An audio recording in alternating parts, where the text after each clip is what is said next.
Welcome, everyone, to a Friday edition of the Media Row podcast. I am your host, Justin Miller. As always, these shows are brought to you by Stevens Automotive and Sales and Kelly's Little Nipper. Kelly's Little Nipper, 1701 East Grand Avenue in Des Moines.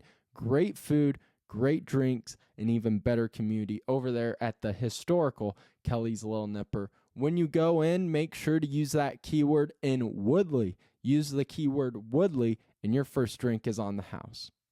I don't think there's a better deal in town. Make sure to get your butt over there to Kelly's Little Nipper and experience the greatness that Jeff and his crew have building over there at Kelly's Little Nipper. 1701 East Grand Avenue in Des Moines, a proud sponsor of the Media Row podcast. When you go there, make sure to let them know that Media Row sent you. So, cannot wait for today's show. We have a lot of fun on Fridays because we finally get to break down a Drake football game, which it's felt like forever since we've been able to do that. We have NFL pick'ems, which I gotta be better than I was last week, and I will apologize for my performance last week. We have college football games to preview. We have our top 4 games to preview with college football. And then we have a celebrity coming onto the show. For the first time ever, we're kind of stealing the college game day gimmick, but I don't care. We're getting a celebrity in at the end of the show to give his insights on the Drake versus number 2 South Dakota State game happening this weekend. So a lot of fun. Can't wait for you guys to join us. And let's just jump into it. I have pages of notes here for these weekend's games. And let's jump into the big one right away. Drake at number 2 South Dakota State. Starting with the Bulldogs, man, it feels like it was a month ago the last time we saw this team play. 2 weeks ago, Drake handled Upper Iowa 41-7 and then went straight to a bye. And if you listened on Wednesday's show with Coach Woodley, I spoke with him about, man, with that scheduling, it kind of feels like you have to re-prepare for week 1 again. And he mentioned when he first looked at the schedule, he hated it. Hated the early bye. They have another one coming up at the end of September. But honestly, after a few things transpired, it was probably good for this team to have a bye, to get a little more healthier, to just kind of get that first game jitters off of their chest, and to kind of have a longer time to prepare for such a strong team as in South Dakota State. So Drake 1-0 to start the season. No one's going to complain about that. They're 8th in the FCS in scoring offense. Again, the stats for Drake, even though they looked good winning on that Thursday game against Upper Iowa, still don't know a lot about this team after just one game. The numbers look good. You know, they're second in the FCS on third down conversions, 10 of 16. You have receivers like Hank Foley up in the top 10 best receivers in touchdowns and receiving yards. But we still just don't know that much about this team. They played one game against Upper Iowa, who sure has potential to be a good team. But no one's going to be upset when I go, but they're no South Dakota State. You also have the pressure on this team of just the past few games that they've had with South Dakota State. In 2023, the last time these two teams met, if you guys remember, they played up at Target Field in Minnesota, and South Dakota State took control. 70-7 was the final. But Coach Woodley mentioned something, and I went through research, grabbed some stats, of the importance of still having a few of those guys from that 2023 game coming in and playing in this game. And there was 4 offensive players in 23 that will be appearing in 25. You have Luke Woodson, you have Taj Hughes, you have Galvin, you have January as the 4 guys offensively that played in 23. They didn't do anything crazy in that game. They only amounted for a combined 80 yards of total offense. But I think the veteranship, the experience of already playing the South Dakota State team is crucial for when you have a brand new head coach in Woodley who talks about how this will be the biggest environment he's ever coached in. He's never coached in a stadium like this. You have Kyle Kemp, who has never been an offensive coordinator. You have Adam Cox, who's never been a defensive coordinator. Having the players with that experience is very important going into a game like this. And we'll get into the importance of Luke Woodson here in a little bit. But one guy that if you listen to the show throughout the preseason that I mentioned, during the opening day press conferences was Taj Hughes, a running back wide receiver mix. He was the leading receiver on the Drake Bulldogs this season ago. He was third, in rushing for the Drake Bulldogs. Look for him. Again, he didn't do a whole lot against Upper Iowa, didn't need him to do a whole lot, but I think he'll be a key player against South Dakota State. Number one, he's a guy that can do just about anything. He can be a strong running back. He's a really valuable wide receiver. Easy for the dump down, easy throws that could help potentially Washington as the starting quarterback. And we'll get into Chase Spellman here in a little bit. But South Dakota State, they're coming off of a huge victory against number 3 Montana State. And Montana State's running back, wide receiver, Swiss Army knife guy on their roster, he put up 30 yards, a touchdown rush, and 41 yards receiving against South Dakota State, who has a top 10 defense in the FCS. If Drake, no matter who is at quarterback, can get Taj Hughes those kind of opportunities, that is crucial. And I think Taj Hughes has the athletic ability where no matter how good of a defense he's going up against, he can kind of create his own plays. He has that ability. Other key players for the Drake Bulldogs, Luke Woodson, leading rusher in 24, second leading rusher in 24, 289 yards, 2 touchdowns, only 48 yards against Upper Iowa. And they didn't look to him a whole lot. I think in a game like this against South Dakota State, I would expect Kyle Kemp, his offensive mentality, to really slow this game down, to make it easier on this offense. And one way you do that is by playing bully football, getting the ball in the hand of Luke Woodson and letting him get 3.5, 4 yards a carry would be huge. I mean, 2.5 to 3 yards, you're going, that's pretty good against South Dakota State. If he can get 3.5 to 4 yards a carry, which I think an offensive line like Drake has the potential of doing. Now, South Dakota State will get into how good their defense is in a little bit.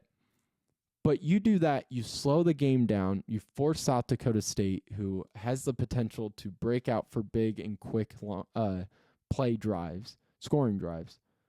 You force them to play at your speed. And I think that was the issue in 23 was Drake. They got out and started slinging the ball deep quick, and they scored on their first drive. But then it became a back and forth battle, which there wasn't a whole lot back and forth. It was just South Dakota State charging up the field, and the pace really, really went on the side of the Jackrabbits. So you get Luke Woodson involved, and in this rushing game, you slow the game down for the offense, and you keep that defense a little more rested when they have to go up against such a good offensive unit as South Dakota State. The Jackrabbits on defense against the rush, not great, not terrible by any means, 117 yards on the ground per game. One other player I want to quickly mention, and we've mentioned him on the show before, especially after that Upper Iowa game, sophomore Jackson Voth. I think if he can have the performance like he did against Upper Iowa, where he was giving Drake those short distances to begin their offensive drives based on his returns in special teams, huge going up against South Dakota State. I want to get into the concerns, though, I have with Drake. Number one is health. We haven't heard anything about Chase Spellman. We don't know if he's day-to-day, what the issue is, but we also haven't heard that he is good to go. So Chase Spellman, the starting quarterback in week 1, 233 yards, 2 passing touchdowns, 2 rushing touchdowns. He was the PFL Offensive Player of the Week 2 weeks ago. We don't know what he is. If he's going to play this game, if he's not. If he does not play, you are putting the ball in the hands of senior quarterback Xavier Washington, who threw the ball only a total of 4 times 2 weeks ago, had 45 yards, 1 touchdown. That is it for his Drake stats. Did not appear in 22, did not appear in 23, did not appear in 24. This is his first real experience if he starts for the Drake Bulldogs. And talk about a hostile environment to start as your first start. I mean, blackout, South Dakota State, number 2 team in the country, on the road, great defense, great offense. A lot of pressure for Xavier Washington. But that's why, for him, if he is the starter for Drake, you have to get those easy victories. And when I was listening to the Joel Klatt show and watching the pregame Fox Big Noon kickoff stuff for the Texas-Ohio State game a few weeks ago, where you had 2 quarterbacks really making their first start. You had Julian Sain, a freshman, making his first true start against the number 1 team in the country.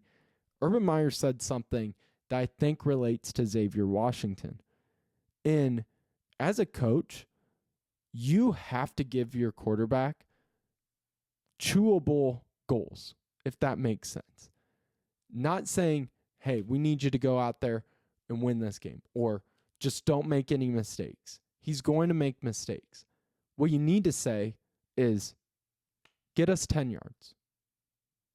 Get us 10 yards. That, for a young player's mindset, is so important because it makes the game easier. 10 yards. You and 10 other guys just have to get us 10 yards. I think those easy victories are just going to be really important for a quarterback like Xavier Washington. The final concern, and I kind of hinted to it earlier, is just the history of this matchup. Has not favored Drake. Drake 0-4 all-time versus South Dakota State. Last time they played, they lost by 63 points. Just though, because it hasn't happened, doesn't mean it can't happen. There is a possibility Drake wins on Saturday. There's a reason we play these games. There's a reason why we love upsets and underdogs. This is just a really difficult test for a team that is possibly without their starting quarterback and is coming off of a bye. I think it's a really tough test to go on the road and play number 2 South Dakota State. I do want to give a little background on South Dakota State. 2-0 this season. They've already been tested. They just took down number 3 Montana State on the road in overtime, 30-24. Just the legacy of this team. Everyone you talk to who watches football may not know about Drake. May not really know about UNI football. Maybe they just know Kurt Warner. But you mention one of the Dakotas, and they're like, oh yeah, powerhouses. Everybody knows South Dakota State and North Dakota State are like the Alabamas and Georgias of the FCS. 54-8 South Dakota State is, dating back to 2021. They were back-to-back champions in 22 and 23. They lost a lot, but are still the number 2 team in the country going into the season. They have over 15 transfers leaving, including Iowa's quarterback now in Mark Gronowski. They lose a head coach. Dan Jackson is now the new head coach. He was the Vanderbilt defensive back in 22 and 23, was the Idaho defensive coordinator in 24 before coming back to South Dakota State, where he had gotten his start as an assistant coach. New quarterback in Chase Mason. But don't worry, he doesn't look like a new quarterback. He's 13th in FCS QBR, 364 total yards, 4 touchdowns, no interceptions, and he can get it done with his legs, 64 rushing yards as well. 2 big names offensively to watch for. Julius Lowridge, 6th in FCS in rushing yards, 258. Chase Mason has a top 10 wide receiver to dump down to in Lofton Ogroski, 7th in FCS in receiving yards at 201. This team is just loaded, as they always are. They can lose so much. How many times have we watched games and you're like, oh, former South Dakota State player, transfer. Now at the transfer portal, these FCS schools, for North Dakota State, South Dakota, and South Dakota State to still have that sustained success is really impressive. And it's a credit to the athletic department, coaching staff, all of that. This is going to be a tough game for Drake. But there are keys for Drake to pull off this upset. And number one, it comes on 3rd down. I know all the keys we always mention, it's kind of evergreen. You could put them in any game. But some of these keys are the ones you want to zero in on, specifically to your opponent. With Drake, it is 3rd down. Defensively, South Dakota State is 9th in FCS in opponents' 3rd down performances. Drake, like we said, could be with a brand new quarterback. You're still figuring this team out, coming off of just one game and a bye. Just get 10 yards. Just get 10 yards. Slow down this game. Now, defensively for the Bulldogs, they have an opportunity. South Dakota State is not great on 3rd down. 6 of 28 offensively. That is not good. With the talent South Dakota State has, when I saw they were lower on the FCS stat sheet on 3rd down, I was like, oh, it's probably because they've only had like 12 opportunities at 3rd down because they just get down the field so fast. It took them like 3 plays to get to Montana State's 30-yard line. That's number 3 team in the country and on the road, and they just went down the field like it was nothing. No, they've had 28 opportunities, and they've only converted 6 times.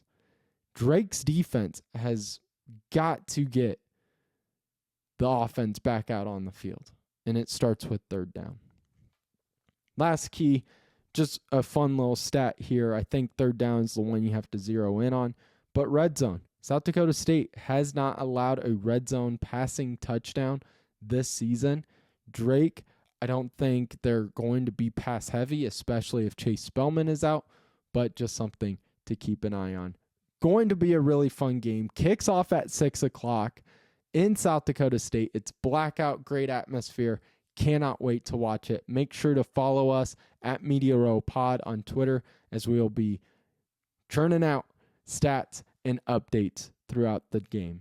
All right, moving forward, we're going to bounce over to the pro side first and then get into college football. And I apologize. I'm going to start there. 0-4 last week we went. That is not good. I got to be better for you guys. That's awful. Pitiful. So we're going to do better this week. You can count on that. Let's start with the battle north. Bears and Lions. One team has to start 0-2. And this one, get the popcorn out. Drama. Love it. Ben Johnson versus his former team is one storyline right there. Everybody, usually games like this, that's the head storyline. Not with the Bears. The other storyline, the Bears just are coming off of a awful loss at home. Caleb Williams, fans are already turning against him after some really poor passes late in the game versus the Vikings. So you have that drama going on. This is going to be a great game. I cannot wait. I was really shocked by the Lions getting smacked by the Packers. Not shocked the Packers won necessarily, just in the way they did. Bears blowing a lead, Doesn't surprise me at all. I am easily one of those people to go, same old Bears. But here's the thing. When the Lions get knocked down, I can always count on Dan Campbell to really pump this team up and really make some changes quickly and adjust. Forget the past, move forward. He's done it his whole time with the Lions. So I have the Lions winning at home, the Bears starting 0-2, and trusting Dan Campbell. So give me the Lions. Moving on, it's a Super Bowl rematch. Eagles at Chiefs. Eagles 1-0, Chiefs 0-1. Let's start off with the visiting team, the Eagles. Offense scored with ease. So did the opposing team's offense. The Eagles' defense really, really surprisingly how bad they played on Thursday night. Wow. I know Dak, CeeDee Lamb, the running game is good at Dallas, but that was a video game-esque Thursday night football game. I think I put out a stat where in the first half, there wasn't a single punt. It was just scoring drive after scoring drive. I was really shocked and concerned about the Eagles' defense. Chiefs, on the other hand, going to contradict myself here because last week I picked the Chiefs winning because of the coach, best player in the world, and Travis Kelce, one of the best tight ends in the world. Now I have to back up a little because while they still have those pieces, they're without a lot of other pieces. Xavier Worthy, gone after an injury after running into Travis Kelce. Rashee Rice, he's been known to be gone for the first 6 games. Think Mahomes can keep this game close by himself. He's that good of a player. But that's just too much offensive firepower to lose. So I think the Eagles' defense tightens up a little. I think the Chiefs' secondary is still suspicious. So I think Hurts, Barkley, and his group is going to lead Philadelphia to a 2-0 start, winning against the Chiefs. Third game, man, there's a lot of tough games to pick from this weekend. Buccaneers at Texans. Start with Tampa Bay. They barely squeezed past Atlanta thanks to Atlanta missing a field goal to tie it. Houston loses a tight one to LA where, man, they had the Rams on the ropes. They were marching down the field looking like they were about to go on a game-winning drive, and they fumble the ball. Game over. This game comes down to Tampa Bay's protection. Tampa Bay protected Baker Mayfield great versus Atlanta. Only allowed 1 sack. Looked good doing it. Baker was able to play Baker ball where he's kind of able to improvise. Has some great receivers. Former Ohio State Buckeye Emeka Ibuka looked fantastic in his first game. But they have not gone up against a defensive line like Houston. Houston's defense really impressed me against the Rams. Against the pass, they looked a little suspicious, but man, they made things really difficult. So I think Houston makes Tampa Bay one-dimensional, and I think they bounce back and win at home. Give me the Texans at home over the Buccaneers. Final game we're going to break down on today's show for the NFL. Chargers at the Las Vegas Raiders. Starting off with the Raiders, as a Seahawks fan, I had them beating New England, and honestly, doesn't surprise me how good they looked offensively. I think Pete Carroll's still a very capable head coach. I think Geno is still a very capable quarterback. And whenever Carroll has a running back option like Genty, I think he's going to find success offensively. So I think the Raiders, they have a lot of opportunities this season to surprise a lot of people. It does just suck for them that they have to play the Chiefs twice, they have to play the Chargers twice, and they have to play the Broncos twice. That's one hell of a division. So I don't think they necessarily are a lock to make the playoffs, but I think they are going to be in the conversation. I like this Raiders team. But with that being said, the Chargers figured something out on Friday in Brazil. Harbaugh finally just decided to let Herbert ball out. Herbert, 300 yards, 3 touchdowns against the Chiefs. We finally saw Herbert perform like how we've wanted to see him perform for the past few years. I think the Chargers beat the Raiders. I don't know if it's close. I like the Chargers, and this one I feel pretty confident about. Just because I think they finally figured out how to coach to Justin Herbert. Moving on to college football. This one I'm not apologizing for because we are 6-3 on this season. Went 3-1 after last week where, man, could have easily had our first 4-0 of the year.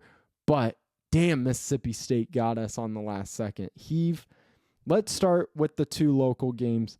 Number 14, Iowa State at Arkansas State. Iowa State a 20.5-point favorite. I think the Cyclones roll here. I don't think they get caught off guard versus a group of 5 team like they did a few years ago against Ohio. This team, going into this season, I was concerned about when you lose 2 wide receivers like Higgins and Knoll. And man, they have not shown me one sign of that being an issue. I'm done thinking about it. I've moved on from it. The Cyclone team just continues to look better and better. Last week was their worst offensive performance, but going up against a Phil Parker defense in a rivalry game, I kind of expected Iowa State to not look beautiful. I think Taylor Mauser is a great offensive coordinator. You have Rocco Becht as an amazing quarterback, could easily find his way into New York at the end of the season. I don't think they look past Arkansas State.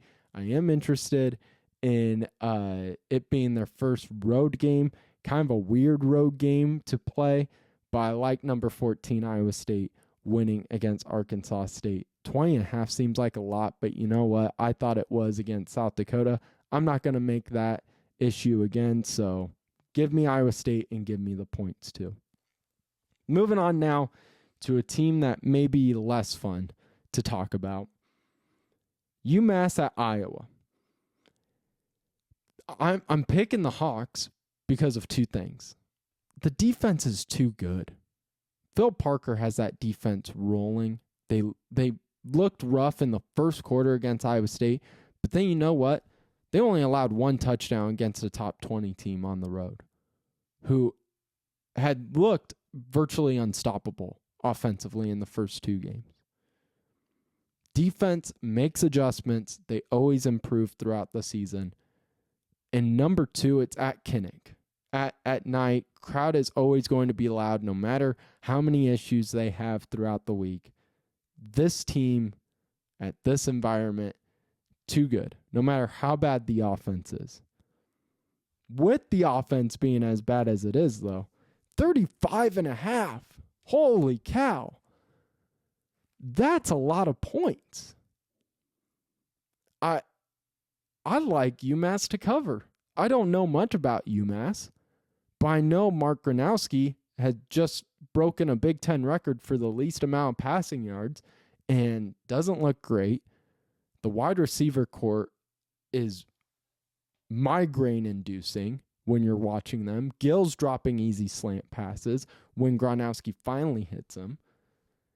This offense, same old offense for Iowa, same issues. But Iowa still wins. I think UMass covers, though. Defense too good for the Hawks. Hawks start the season 2-1. All right. Now let's get into the real big games of this weekend. Starting out with 16 Texas A&M at number 8 Notre Dame. Notre Dame 6.5-point favorite. Am I crazy to say that this is a must-win game for the Notre Dame Fighting Irish already? I feel like it's a must-win. I don't think losing to Miami is a huge penalty. Clearly, they're still in the top 10. They looked good against Miami. But still, you cannot go 0-2 versus the 2 toughest opponents in your schedule when the rest of your year looks as easy as it does for Notre Dame. They have to split. This feels like they need a win here because the rest of the season, man, that's kind of a tough position to be in. No matter if they win by 100 in every game, you would sit there and go, yeah, but they don't have anyone great on their schedule left. And the two toughest games they played against, they lost. That's a tough conversation to have if you're the college football playoff committee at the end of the year. It's a conversation you don't want to think about if you're a Fighting Irish fan. Texas A&M, though, real good defense. That's a team that can really cause issues. But with it being in Notre Dame, I think the Fighting Irish win this game as it feels like it's a must-win. They had a bye week to prepare for this game. They're healthy. I do like A&M to cover, though. I see this as more of a 21-17, 24-20 type game, and Notre Dame wins it. Got to get Jeremiah Love involved more, too, but there's question marks around him as well. Let's get into the game of the weekend, though. Number 6, Georgia at 15, Tennessee. Georgia 3.5-point favorite. Why are people counting Georgia out so quickly? Georgia is 2-0. Kirby Smart's still the head coach. And yet all I've heard this whole week is, look how bad the offense is for Georgia. Man, look, they had to throw the ball 34 times against Austin Peay. Who cares? They're 2-0. They've only allowed one touchdown. This is still Georgia we're talking about here. And if people are going to criticize Georgia's offense, let me take you back a few years.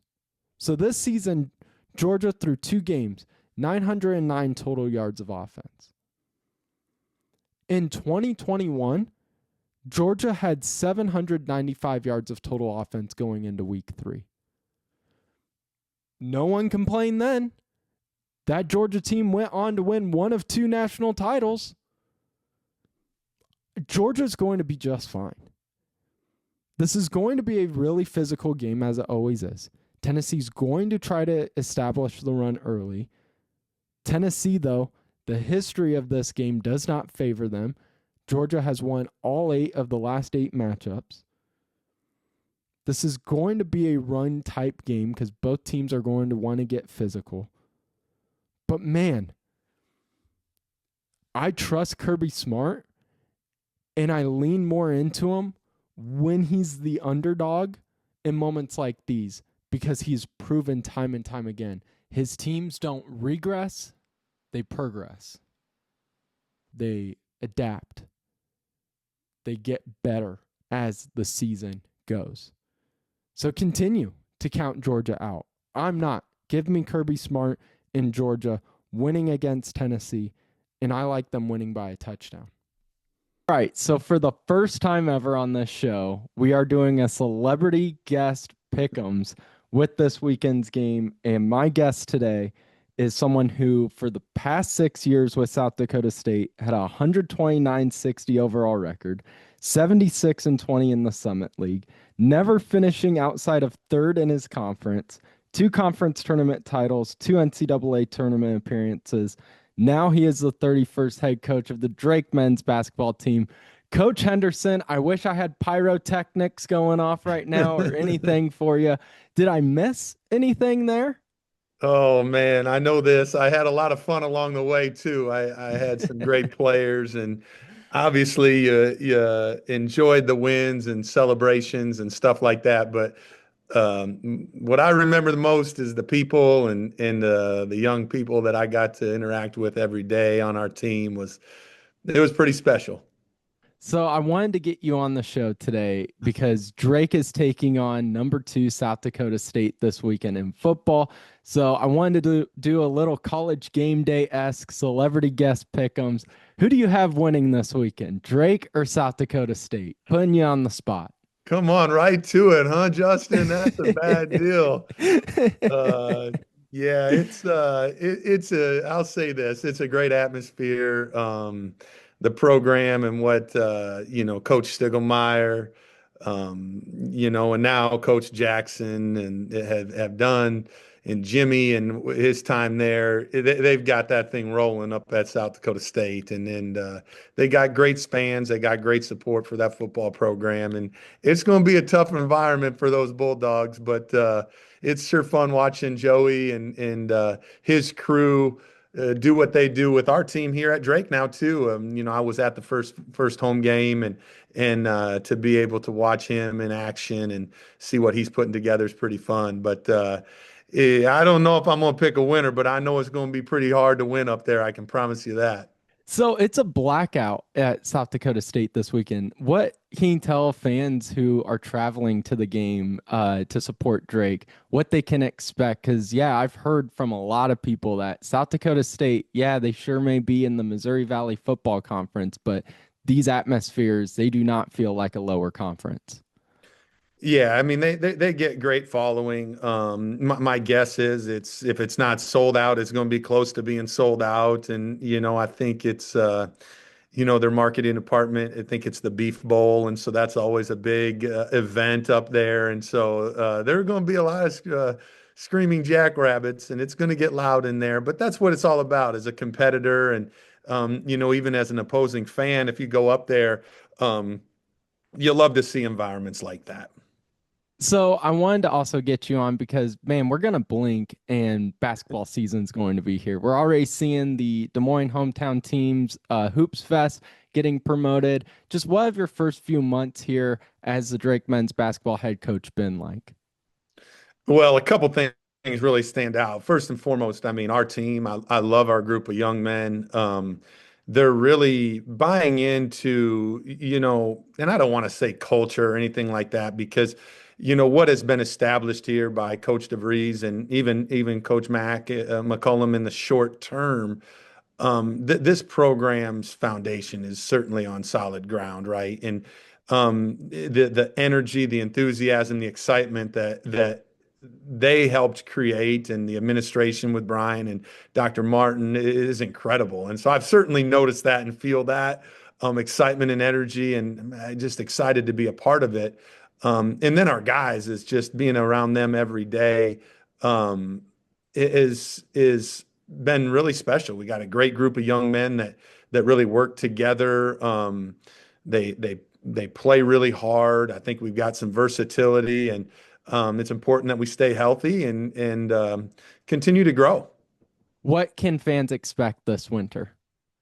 Well, I think you're going to enjoy watching our team. I mean, I think we got some size, we got some versatility. I think we hope to be one of the better defensive teams in the Missouri Valley Conference.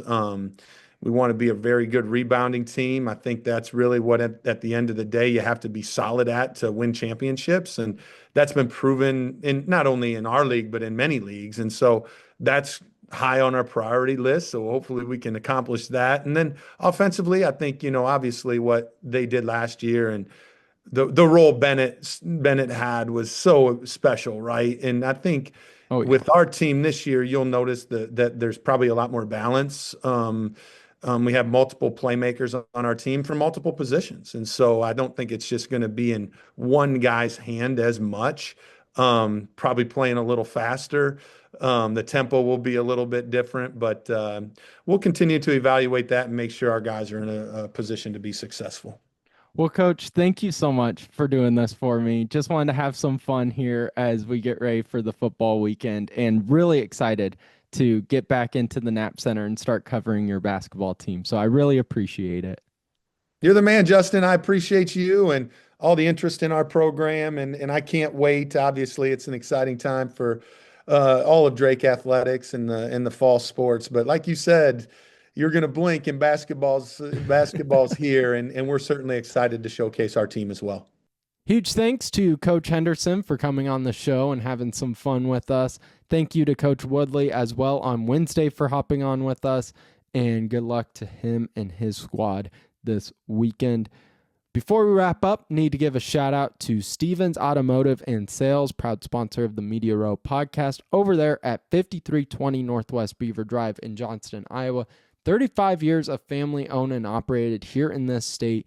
Man, my family has never trusted anyone more than Stevens Automotive and Sales. They are trustworthy people. There's no BS ever involved with what they do. Best place to go for any of your car needs. Go check them out at 5320 Northwest Beaver Drive in Johnston, Iowa. 35 years of family owned and operated. And when you go there, make sure to let them know that Media Row sent you. Fun show here today, and now we get ready for the fun weekend. A lot of great college football games on Saturday and a lot of great NFL games on Sunday. Football's back. We're going to blink. We're going to have basketball around the corner. Coach Henderson will be joining us more often on the show, and we're going to have just a lot of fun these next few months here on the show. So thank you guys so much for tuning in this week. Make sure to check us out on all of the social media platforms. Follow us, like, subscribe, comment, rate, all that good stuff. Really appreciate you guys. Have a great and safe weekend and enjoy watching a lot of football.